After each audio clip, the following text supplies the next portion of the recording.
नमस्कार, सुरेश की खास कार्यक्रम बातें सितारों की में आप सभी का स्वागत है। मैं हूं भागीरथ साहू। बातें सितारों की में आज हम रूबरू होंगे लेखक गुंजन जोशी से। गुंजन जोशी का जन्म मध्य प्रदेश के नीमच में हुआ। फिर उसके बाद इंदौर से अपनी पढ़ाई पूरी करने के बाद राष्ट्रीय नाट्य विद्यालय में दाखिला लिया। यहाँ इन्होंने एक्टिंग के गुर सीखे, लेकिन एनएसडी से पास आउट होने के बाद एक्टिंग के क्षेत्र के बदले लेखन के क्षेत्र में जाने का मन बनाया और फिर हुआ गुंजन जोशी के लेखक बनने के सफर की शुरुआत। गुंजन जोशी ने अपनी मेहनत और लेखन के दम पर फिल्म और टीवी इंडस्ट्री में अपनी एक अलग पहचान बनाई है। फिल्म मैं, मेरी पत्नी और वो की स्टोरी लिखी है, तो वहीं 404 एरर नॉट फाउंड फिल्म के डायलॉग लिखे हैं। Web series games of thrones the देसी हसल की स्क्रिप्ट लिखने के साथ television show master chef India, India's got talent, dance India dance, सारे गामापा टेलीविजन इवेंट, जी सिने अवार्ड, स्टार परिवार अवार्ड जैसे कई बड़े इवेंट की भी एंकर स्क्रिप्ट लिखी है। गुंजन जोशी के लेखन का जादू कई एड फिल्मों में भी चला है। तो आज हम इनसे रूबरू होंगे और जानेंगे इनके लेखन के सफर के बारे में। और इस वक्त सीधे हमारे साथ जुड़ गए हैं लाइव गुंजन जोशी। गुंजन जी, बहुत बहुत स्वागत है आपका बातें सितारों की में। नमस्कार जी गुंजन जी। जी गुंजन जी, आपने एनएसडी में दाखिला लिया। एनएसडी में दाखिला मिलना इतना आसान नहीं होता, बड़ा मुश्किल होता है। और आपने वहां पर दाखिला लिया, वहां पर आपको एडमिशन मिला, लेकिन वहां आपने एक्टिंग की पढ़ाई की। फिर उसके बाद आखिर कैसे आप लेखन की दुनिया में आ गए? कब आपने डिसाइड किया कि मुझे लेखक बनना है और उसकी वजह क्या थी? जी जी जी देखिए, बात बहुत सिंपल है। जब मैं एनएसडी में गया था तब भी मेरा लक्ष्य एक ही था, निर्देशन और लेखन। ठीक है, लेकिन जब मैंने फर्स्ट ईयर किया और ये तय हुआ कि अब क्या किया जाए, वहां पर दो तरह के कोर्स होते हैं, एक एक्टिंग, दूसरा डिजाइनिंग। तो जब मैंने सोचा डिजाइनिंग ली जाए, लेकिन प्रॉब्लम ये थी कि डिजाइनिंग की जो फैकल्टी थी वो एक साल पहले लंबे समय से छुट्टी पर थी, क्योंकि हमारा जो पिछला बैच था उसमें डिजाइनिंग के 0 स्टूडेंट्स थे। तो फैकल्टी बहुत ज्यादा एक्टिव नहीं थी उस वजह से। तो इसलिए मैंने निर्णय लिया कि क्यों ना एक्टिंग की जाए और एक्टिंग के साथ लेखन और निर्देशन के गुण सीखे जाए। और मेरा निर्णय बहुत अच्छा था, क्योंकि जब आप एक्ट करते हो तब आपको ये समझ में आता है कि निर्देशन कैसा होना चाहिए और लेखन कैसा होना चाहिए। एक एक्टर को किस तरह की स्क्रिप्ट चाहिए, एक डायरेक्टर को किस तरह की स्क्रिप्ट चाहिए, ये एक्टिंग का कोर्स करके ही समझ में आया। तो जैसे ही मैंने पास आउट हुआ मैं, और मैंने तुरंत ये डिसाइड किया कि अब वही करेंगे जो अपने को करना है। मैंने एक्टिंग में बिल्कुल समय नहीं गवाया और मैं सीधे सीधे लेखन में उतर गया। और अब ये जर्नी तब से चल रही है, तो आज तक चल रही है बहुत अच्छे से। इंडस्ट्री में हर कोई पहला ब्रेक का इंतजार करता है। तो हमने अक्सर सुना है कि जो एक्टर्स होते हैं वो बताते हैं कि किस तरह से उन्होंने स्ट्रगल किया। तो एक राइटर के लिए किस तरह का स्ट्रगल होता है, और वो आपका पहला ब्रेक क्या था? जी जी जी मैं काफी खुशकिस्मत रहा कि मैं जैसे ही पास आउट हुआ, और हमारे एक सीनियर हैं राजेश तेलंग जी, जो अभी काफी नामी गिरामी एक्टर हैं, और वो भी उस वक्त डायरेक्शन करते थे। एक शो था इंडियाज मोस्ट वांटेड। तो मेरे लिए भगवान की बहुत कृपा रही, ऊपर वाले की कृपा रही कि मैं सीधे उनसे मिला। वो मुझे इनफैक्ट वो मुझे मिल गए एक दिन स्कूल में, और मैंने कहा कि दादा मुझे लेखन में कुछ काम करना है। तो उन्होंने कहा यार राइटर का तो पता नहीं, लेकिन असिस्टेंट की जरूरत है मुझे, तो तू आ जा और फिर बाद में लेखन भी ट्राई कर लेना। तो वो मेरा पहला ब्रेक था, जो ईश्वर विद्या से काफी आसानी से मिल गया। दिल्ली में ही मैंने काम किया, लेकिन उसका जब मुंबई आया, और फिर मुंबई आने के बाद थोड़ी जर्नी लंबी रही, बहुत छोटे बड़े काम किए, और फिर जाके 404 मिला मुझे। फिर मैंने सारे गाँव पर किया काम। मुझे वो तो दिल्ली से मुंबई आने के बाद एक थोड़ा सा काम की तलाश अच्छी रही, मतलब जिसको स्ट्रगल कहते हैं, बट मैं स्ट्रगल नहीं कहता, मुझे काम की तलाश कहता हूँ। वो काफी कड़क रही, और फिर उसके बाद भगवान का प्रसाद रहा कि मैं, मेरी पत्नी और वो मिली। मुझे एक फिल्म मिल गई और मुझे टीवी शो भी मिल गया। ये कहानी है जी शुरुआती जी दिनों। आपने फिल्म में स्टोरी लिखी है, वो फिल्म थी मैं, मेरी पत्नी और वो। उसमें राजपाल यादव उसमें हीरो की भूमिका में थे। तो कैसे वो आपको फिल्म मिली और आपने उसमें स्टोरी लिखा, तो क्या कुछ एक्सपीरियंस था उस फिल्म का आपका? जी जी जी ये एक बहुत ही इंटरेस्टिंग कहानी है कि जब मैंने शो शुरू किया था, मैं सारेगांव पर कर रहा था और इस बीच मुझे हुआ कि कुछ फिल्म करनी चाहिए। और जब फिल्म सीखने लगा, जब तो जब मैं लेखन कर रहा था और मेरी इच्छा हुई कि कुछ फिल्म करनी चाहिए, तो मैं एक डायरेक्टर थे चंदन अरोरा, उनसे मिला मैं। और उनके यहाँ भी मुझे पता चला कि असिस्टेंट डायरेक्टर की जगह खाली है। तो मैं उनसे इसलिए मिला कि मैं चलो ठीक है असिस्टेंट डायरेक्टर बन जाता हूँ, फिर बाद में लेखन की बात करूंगा। तो मैं गया उनके पास और मेरी किस्मत ऐसी थी कि मैंने कहा सर असिस्टेंट बनना है, अपना रिज्यूमे दिया। तो उन्होंने कहा कि यार आप अपना रिज्यूमे छोड़ जाओ। और कहने लगा 7 दिन बाद फोन करना। मैंने 7 दिन बाद फोन किया, तो 7 दिन बाद जैसे मैंने फोन किया, मैंने कहा चंदन जी मैं बोल रहा हूँ गुंजन जोशी। उन्होंने कहा अरे गुंजन आ जाओ। मैंने कहा भाई नाम याद है इन्हें और उसमें मोबाइल भी नहीं होते थे आपको। हाँ, बिल्कुल। मैंने कहा नाम से याद है, मतलब मेरा तो हो गया। मैं वहां गया बड़ी खुशी से, मैंने कहा भाई असिस्टेंट बन जाओ, अल्टीमेट एम डायरेक्टर बनना है। तो मैंने कहा चलो असिस्टेंट भी एक रास्ता होता है, लेखन भी कर लेंगे, डायरेक्शन भी कर लेंगे। वो रामू के असिस्टेंट थे, रामू के साथ काम करते थे और फिर बने थे। तो उस समय स्कूल में उस समय इंडस्ट्री में ये चल रहा था कि बहुत अगर आपने रामू के साथ काम कर लिया तो आपका डायरेक्टर बनना पक्का है। तो मैं गया खुशी और मैंने कहा कि बताइए क्या करना है। तो कहने लगा यार देखो मेरे पास असिस्टेंट तो पूरे हो गए हैं। व्हाट असिस्टेंट पूरे हो गए? मैंने कहा हाँ लेकिन और मेरी फिल्म भी अभी फ्लोर पे जा रही है, लेकिन मेरे दिमाग में एक छोटा सा आइडिया है, क्या आप उसको डेवलप कर पाओगे? तो मैंने थोड़ा सोचा, मैंने कहा यार खुशी से मैं आया तो था असिस्टेंट डायरेक्टर बनने यहाँ पर, लेकिन मिल हो रहा है जो मुझे चाहिए था। मैंने कहा ठीक है। कहने लगे देखो फिल्म कब बनेगी मुझे नहीं पता। मैंने कहा कोई बात नहीं। उनकी फिल्म कोई टेबल नंबर 3 या टेबल नंबर 3 नाम की कोई फिल्म को बनाने वाले थे। तो फाइनली हुआ ये कि मैंने कहा ठीक है मैं आपके लिए लिखता हूँ। उन्होंने कहा ठीक है आप एक काम कीजिए, 7 दिन में ये आइडिया को डेवलप करके लगे। तो उन्होंने सिर्फ मुझे एक छोटा सा आइडिया दिया था कि सोचो कि अगर राजपाल यादव की शादी रवीना टंडन से हो जाए तो क्या होगा। सिर्फ ये आइडिया था। एंड देन उसके बाद मैंने कहा 7 दिन में मैं गया हूँ जब उनके पास लेके, तो मैं सिर्फ कैरेक्टर्स लेके गया था। मैं कोई उसमें नहीं ले गया था कि मेरा कैरेक्टर, मेरा राजपाल ये है, मेरी रवीना टंडन ये है, ये इनकी शुरू से अभी तक की जर्नी, फिल्म शुरू होने तक की। उसके आगे क्या होगा मुझे नहीं पता, फिल्म शुरू होने के बाद क्या होगा मुझे नहीं पता, लेकिन वो इतना इंटरेस्टिंग था कि उसके बाद इन्होंने चंदन को इतना पसंद आया कि उन्होंने गुंजन भाई आप इस पे काम कीजिए और मेरी अगली फिल्म यही होगी। किस्मत से मैंने उस पर काम शुरू किया और उनकी टेबल नंबर 3 फिल्म बंद हो गई। और उसके बाद वो निकले कुछ फिल्में लेके, उनकी कुछ आइडियाज थे वो लेके नए प्रोडक्शन हाउस के लिए निकले। और जब निकले तो सबसे पहली फिल्म जो उनकी अप्रूव हुई वो थी मैं मेरी पत्नी और वो। और जैसे वो फिल्म अप्रूव हुई और मैंने लिखना शुरू किया और रिजल्ट ये रहा कि मुझे स्क्रीन अवार्ड के लिए नॉमिनेट किया गया था। उसमें काफी बड़े बड़े नाम थे, उसमें मेरे साथ प्रकाश झा साहब थे, नागेश कुकनूर थे, इकबाल नागेश कुकनूर थे। बिल्कुल, और ये बहुत जबरदस्त फिल्म थी, है मैंने भी देखी है, मुझे बहुत इंटरेस्टिंग लगी और लोगों का भरपूर प्यार मिला इस फिल्म में। जो डायरेक्ट जी दिल से लिखी हुई फिल्म थी, दिल से किया हुआ काम था। तो जी वो काफी मजेदार रहा जी। इस फिल्म में तो आपने स्टोरी लिखी थी, एक फिल्म है आपकी 404 एरर नॉट फाउंड, इसमें आपने डायलॉग लिखे। तो स्टोरी और डायलॉग में जब आप लिखते हैं तो क्या कुछ ध्यान में रखना पड़ता है, और जिसने स्टोरी लिखी है वो डायलॉग क्यों नहीं लिख सकता, और या फिर जो डायलॉग लिख रहा है उसी की स्टोरी क्यों नहीं रहती? नहीं, इसके पीछे जो अलग अलग रीजन है वो ये है कि जनरली क्या होता है कि जब कोई नया राइटर जाता है 404, आपको आगे की फिल्मों में देखने को नहीं मिलेगा, लेकिन जब कोई नया राइटर जाता है तो उस पर भरोसा कम किया जाता है। तो डायरेक्टर की इच्छा होती है कि मैं बहुत सारे लोगों को कनेक्ट कर दूं। इसी चक्कर में हुआ है कि मैं मेरी पत्नी और वो मेरी फिल्म होने के बावजूद बात तो उसमें स्क्रीन पे राइटर आ गए, डायलॉग राइटर आ गए, तो सब कर लिया उन्होंने। हालांकि मैंने फुल ड्राफ्ट लिख के दिया था उनको। और तो होता है कि जितने ज्यादा लोगों को इंक्लूड करूंगा उतना मेरा अच्छा रिजल्ट होगा। नया बंदा है, फिल्म का लैंग्वेज नहीं पता, ये नहीं पता, फिर एक आध किसी ऐसे बंदे को ले लिया जाता है जिसको फिल्म का लैंग्वेज पता होता है।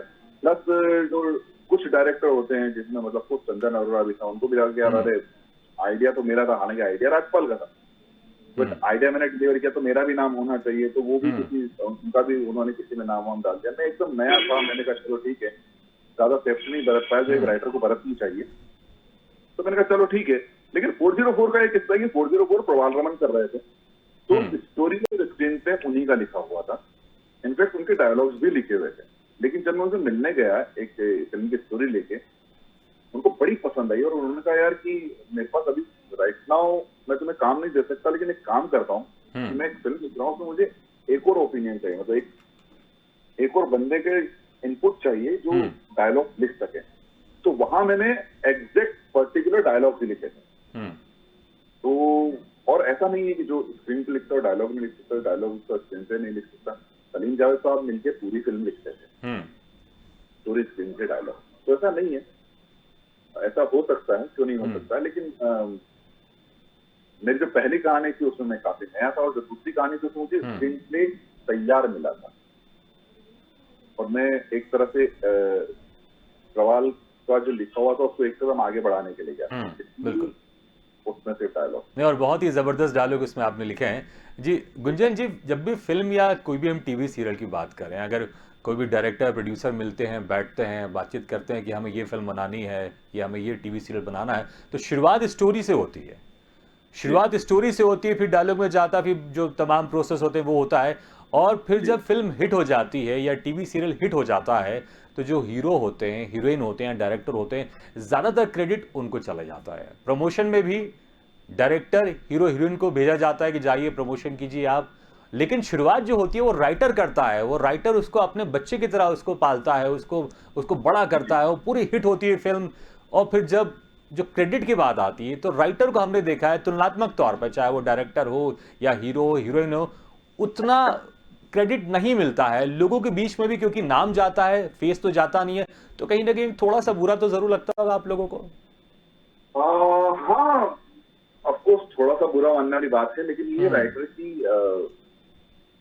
कहा जाए कि नियति ही है, इससे ज्यादा कुछ हो नहीं सकता है अटिल। और लेकिन ये है कि इस नियति को बदला जा सकता है। इसके एग्जांपल सलीम जावेद साहब खुद हैं, बट उनकी फिल्मों में भी ये होता था कि उनको एक आम राइटर से ज्यादा अहमियत मिलती थी, कभी भी हीरो से ज्यादा अहमियत नहीं मिली या डायरेक्टर से ज्यादा अहमियत नहीं मिली। फिल्म आज भी मनमोहन देसाई की होती है, रमेश तिवारी की होती है, अमिताभ बच्चन की होती है, और ये शायद आप ये भी बोल सकते हैं कि एक नियति कही जा सकती है। आपको मकान दिखता है, नींव का पत्थर नहीं दिखता, लेकिन जो मकान को संभाले हुए वो नींव का पत्थर ही संभाले हुए। जी बिल्कुल। और इमारत बुलंद इसलिए कि नींव के पत्थर में बहुत मेहनत की है और उसको पकड़ के रखा है। तो ये है, थोड़ा बुरा भी लगता है, और काम भी कर रहे हैं इसके लिए कई बार। मतलब आपने जो बोला स्क्रीन पे डायलॉग, मैं उसके लिए भी काम कर रहा हूँ। अभी जब जहाँ पर भी जाता हूँ मैं कहता हूँ भाई पूरी फिल्म मेरी रहेगी। इस चक्कर में कुछ एक प्रोजेक्ट छोड़ भी दिए हैं, और नाम के लिए भी हम थोड़ा बहुत करते हैं, लेकिन हम बहुत ज्यादा कर नहीं सकते क्योंकि सिस्टम ऐसा है। ऑडियंस जो है, ऑडियंस जानना नहीं, मतलब आपका शुक्रगुजार है कि आप लेखक ढूंढ रहे हैं कि लेखक कौन है, लेखक से बात करते हैं, मीडिया के थैंकफुल हैं, आप लोग हमें प्रमोट करें, बहुत अच्छी बात है। तो इस ऑडियंस जानना ही नहीं चाहती कि स्टोरी किसने लिखी है। एक समय तक तो ऑडियंस गीतकार को नहीं जानना चाहती थी। तो यही नियति है, इसको धीरे धीरे धीरे धीरे बदला जाएगा। बिल्कुल, लेकिन नियति तो जरूर है, लेकिन जिस तरह से आप लोग काम करते हैं दिन रात, क्योंकि हमने देखा है शूटिंग दिन रात चलती है, तो राइटर वहाँ कभी कभी शूट में भी रहते हैं और उन चीज़ों को उसी वक्त तत्काल कुछ चीज़ बदलाव करने भी पड़ते हैं। गुंजन जी, यहाँ पर एक खतरा भी मौजूद रहता है, क्योंकि आप लोग कोई आइडियाज़ लेकर आते हैं, कोई स्टोरी लेकर आते हैं, फिर आप लोगों को उसको अगर उसके ऊपर काम करना है तो डायरेक्टर से मिलना पड़ता है या प्रोड्यूसर से मिलना पड़ता है, और फिर उनको आपको स्टोरी सुनानी पड़ती है या कोई थॉट आपको सुनाना पड़ता है। तो यहाँ पर एक चोरी का खतरा भी बना रहता है, क्योंकि अक्सर हमने खबरें देखी हैं, कुछ फिल्में आती हैं जब रिलीज होती हैं तो जिसके जो राइटर रहते हैं वो कहते हैं कि ये तो मेरी स्क्रिप्ट थी और ये तो चुरा ली गई है। तो कभी ऐसा कुछ हुआ आपके साथ कि आप कोई थॉट या कोई स्टोरी लेकर गए हो आप डायरेक्टर प्रोड्यूसर के बाद, और उनके पास फिर अचानक फिर आपने देखा रही ये तो मैंने लिखी थी और मैंने इनको पूरा सब कुछ सुनाया था, नरेट किया था, और ये यहाँ पर आ गए, इसमें इन्होंने मेरा नाम ही नहीं दिया। तो कभी कुछ ऐसी घटनाएं हुई आपके साथ? नहीं, मैं मतलब ईश्वर की कृपा रही है इस मामले में। अभी तक तो ऐसा कुछ हुआ नहीं है जी, और ईश्वर की कृपा रहेगी तो आगे भी ऐसा कुछ नहीं होगा। बिल्कुल। तो राइटर अपने जो इसको हम एक तरह से इंटेलेक्चुअल प्रॉपर्टी कहते हैं, जो आपने लिखा है, जो आपने सोचा है, क्योंकि यहीं से फिर वो चीजें आगे बढ़ती हैं। तो राइटर किस तरह से इसको प्रोटेक्ट करता है कि अगर वो किसी प्रोड्यूसर को, किसी डायरेक्टर को अगर अपनी स्टोरी सुनाए, अपना आइडिया सुनाए, तो अगर वो चोरी हो तो बाद में किसी तरह से वो केस कर सके, तो किस तरह से वो सेव करता है अपनी चीजों को? देखिए क्या कुछ प्रोसेस है इंडस्ट्री में? जी जी, कुछ एसोसिएशन हैं, जैसे फिल्म राइटर्स एसोसिएशन है, आप उसमें अपनी स्क्रिप्ट रजिस्टर करवा लीजिए। हम्म आप ज्यादा खर्च करना चाहते हैं तो बकायदा इसका कॉपीराइट ले लीजिए हम्म और भरोसेमंद जगह सुनाइए। हम्म जहाँ भी आप सुना रहे हैं थोड़ा भरोसा होना चाहिए, ऐसी जगह सुनाइए, थोड़ा बड़ा नाम है तो जरूर ये बच जाता है। नहीं तो ये किस्से मैंने भी काफी सुने हैं कि कुछ लोग चुरा लेते हैं, ये कर लेते हैं, तो उनसे बचने का सर सिंपल सी बात है जनाब कि ताला शरीफ लोगों के लिए होता है, चोर उच्चकों के लिए ताला नहीं होता। बिल्कुल, वो अगर चुराना चाहे तो कहीं ना कहीं से कुछ ना कुछ जुगाड़ करके चुरा ही लेता है वो। जी बिल्कुल। जी तो जी वो तो चल ही रहा है, आप टीवी पर भी देख रहे होंगे कि एक शो आता है, दूसरा शो भी दूसरे चैनल पे दूसरा रियलिटी शो आता है जो उसी का दूसरा वर्जन होता है। जी बट बड़े बड़े चैनल्स आपस में कुछ नहीं कर पाते, तो फिर एक राइटर तो वो छोटी बात होता है। लेकिन हाँ मुझे लगता है कि अगर राइटर एक बीज है, अगर उससे ज्यादा फल पाना है तो उसका थोड़ा सा रिस्पेक्ट करो, थोड़ी सी केयर करो, तो आपको बहुत फल बिल्कुल देगा, बहुत बिल्कुल। क्योंकि अभी कुछ साल पहले एक फिल्म आई थी बाला और उजड़ा चमन, इसको लेकर बहुत हमने देखा कि प्रॉब्लम हुई थी, कोर्ट में भी केस गया था कि ये तो हमारी फिल्म है, हमारी पहले रिलीज होनी चाहिए, तो इसको लेकर तमाम तरह के हमने विवाद भी देखे थे। जी जी जी हाँ आपने तो पर्टिकुलर अगर मैं बाला और उजड़ा उजड़ा चमन की चमन, बात की तो उनका हाँ। किस्सा नहीं था कि एग्जैक्ट क्या हुआ था उसमें, लेकिन हाँ आपको सब्जेक्ट में काफी मिलते जुलते सब्जेक्ट थे। उसके बिल्कुल। पहले अगर आप देखें टीम भगत सिंह बनी थी एक साथ, हाँ हाँ तो बट आप कहाँ से किसने क्या उठाया आपको नहीं पता। और कई बार ऐसा भी होता है कि मैं आपको बताऊं कि हाँ आपके एक सवाल का जवाब थोड़ा इनडायरेक्टली इस तरह से दूंगा कि मेरे पास एक ऐसी रजिस्टर स्क्रिप्ट जरूर है जिस पर सेम वैसी वैसी फिल्म बन चुकी है। ओके, तो आपने लेकिन वो कुछ मैंने एक्शन सुनी लिया नहीं। था उसके बाद जब आपको नहीं, पता मैंने चला? सुनी नहीं। अच्छा, मैंने सुनाई ही नहीं थी। ओके। ये मेरा पर्सनल काम है, जो मैंने सुनाया नहीं था वो रजिस्टर्ड है, वो फिल्म के पहले का है। मैं चाहता तो कुछ तो कर ही सकता था, हाँ, लेकिन केस मैंने कर कहा सकते कि थे अगर आप। कुछ नहीं हुआ तो अपन कैसे बुरा करें। बिल्कुल। उस पर फिल्म बन गई है, अच्छी हिट फिल्म बनी थी, लेकिन न तो मैंने सुनाया था न उन्होंने सुना था। तो कई बार हवाओं में आइडियाज भी घूमते रहते हैं। हाँ, अब वो सही बात है। अगर दो जगह स्ट्राइक कर गए हैं, हाँ। ये भी एक कोइंसिडेंस भी हो सकता है बाला और उजड़ा चमन दोनों ओरिजिनल फिल्म, बिल्कुल। बट कितना काम किया कितना मैं नहीं जानता हूँ, तो बहुत हाँ, कुछ लेकिन कहना जो होता नए राइटर हैं या फिर जो इस फिल्म में एज ए लेखन का काम कर रहे हैं, उनको अपनी जो स्क्रिप्ट थॉट है उसको रजिस्टर पहले से करवा लेना चाहिए, ताकि अगर बाद में कुछ विवाद होता है तो वो अपनी बात रख सकते हैं। जी बिल्कुल बिल्कुल, वो तो रजिस्टर करवा लेना चाहिए। जो भी आपको, अगर मैं एक एक्सपर्ट की तरफ छोटी सी राय देना चाहूँ तो जो भी आप लेन देन करें वो सब मेल के थ्रू करें। मेल सबसे बड़ा प्रूफ होता है आपका। रजिस्टर आप करवा लेंगे तो एक आपके पीछे एक बैकअप हो जाता है, वो आपके लिए बहुत कुछ सपोर्ट कर सकते हैं, एसोसिएशन आपको सपोर्ट कर सकती है। जी, वो राय देना चाहूंगा कि वो कर लेना चाहिए, और थोड़ा भरोसेमंद आदमी को दिखना। बिल्कुल बिल्कुल। गुंजन जी, आप शायरी भी करते हैं, जी जी आप कविता भी आप करते हैं, कविता भी लिखते हैं जी आप, तो हम चाहेंगे कुछ आपकी लिखी हुई शायरी हमारे दर्शकों को आप जरूर सुनाएं आप। जी, मैं बिल्कुल जी मतलब एक मैं बेसिकली थोड़ा मैं नीमच में रहा हूँ। मेरी जर्नी बहुत इंटरेस्टिंग रही है। मैं नीमच में मैंने शुरुआती पढ़ाई की, फिर मैं इंदौर आया, फिर मैं दिल्ली गया, और फिर मैं चला गया मुंबई। तो मैंने लगभग हर इस तरह का शहर देखा है। तो उस पर है बिल्कुल बिल्कुल, सुनना चाहेंगे जरूर। जी, अपना शहर काफी याद आता है। तो उस पर मैंने देखा है कि जो शहरों में जो मापदंड बदले हैं, जो गाँव के ज्यादा बेहतर थे, उस पर एक कवि 4 लाख कुछ लाइनें हैं। ये है कि शहर आकर कितने गरीब हो जाते हैं लोग, शहर आकर कितने गरीब हो जाते हैं लोग, अमरूद भी बाजार से खरीद कर लाते हैं लोग।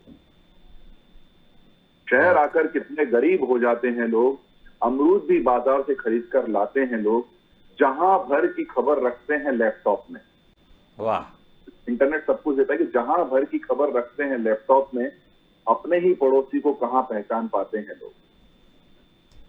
न जाने क्या क्या खरीद लेते हैं खुशियों के लिए, न जाने क्या क्या खरीद लेते हैं खुशियों के लिए, जिंदगी को कहां आजमाते हैं लोग। शहर आकर कितने गरीब हो जाते हैं लोग, अमरूद भी बाजार से खरीद कर खाते हैं लोग।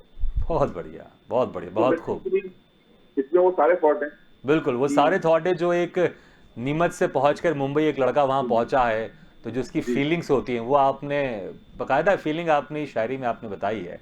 आप बहुत अच्छे शायर है भी हम सुन चुके हैं, आप बहुत अच्छी स्टोरी भी लिखते हैं, डायलॉग भी लिखते हैं, और हमको ये जानकारी है कि आपकी लव मैरिज हुई थी। तो जी भाभी जी जी को आपने कैसे आपने उनको कन्विंस किया था, शायरी सुनाकर, कविता सुनाकर, या कोई डायलॉग बोलकर?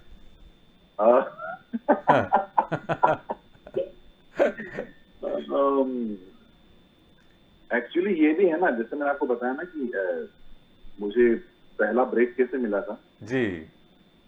उतनी आसानी से हो गया था। अच्छा। मतलब एक्चुअली प्रपोज, जैसा प्रपोज करने की जरूरत नहीं पड़ी, क्योंकि हम काफी अच्छे दोस्त थे, हाँ। हमारे बीच केमिस्ट्री काफी अच्छी थी। हम्म।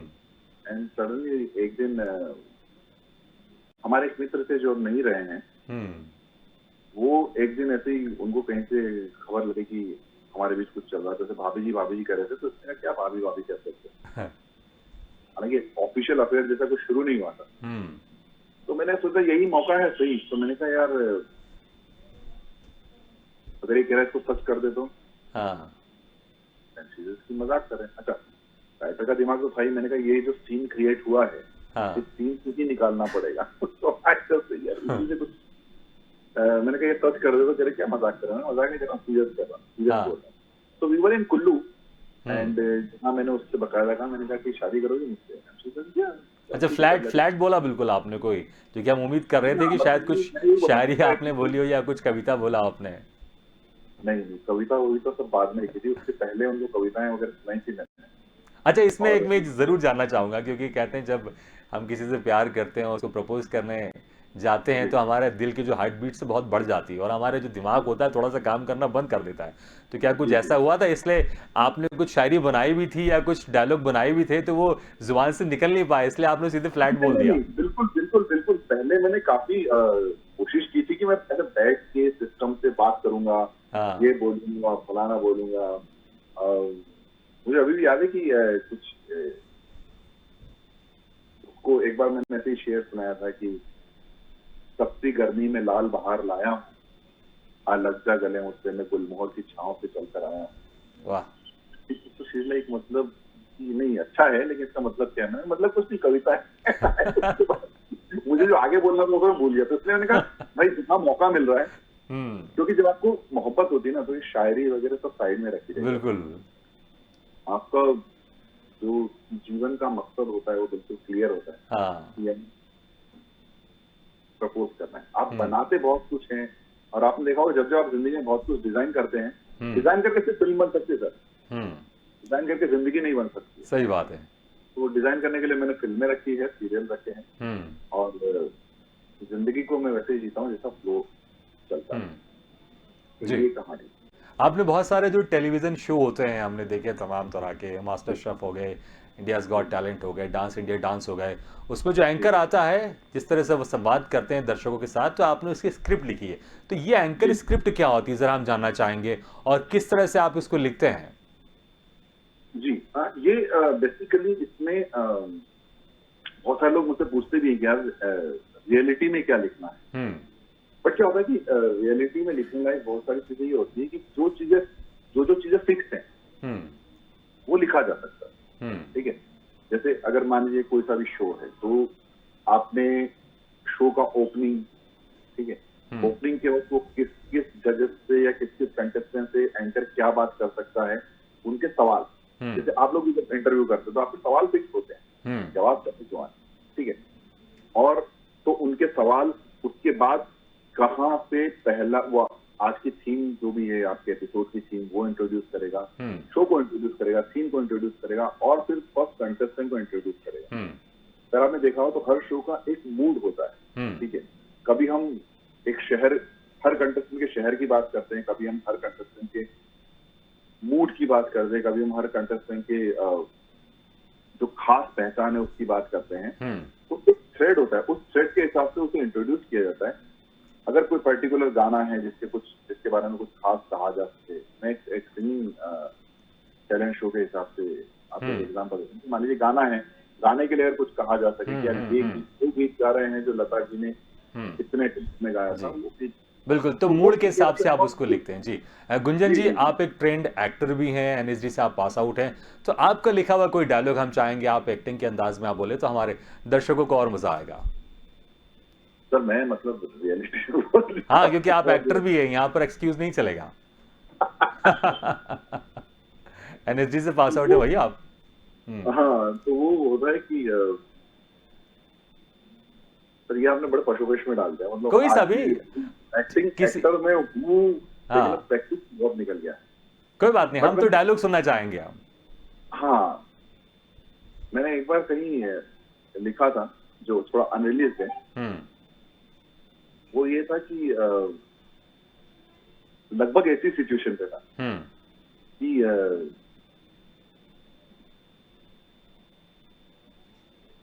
संजय बाबू, ये जो शब्द होते हैं ना,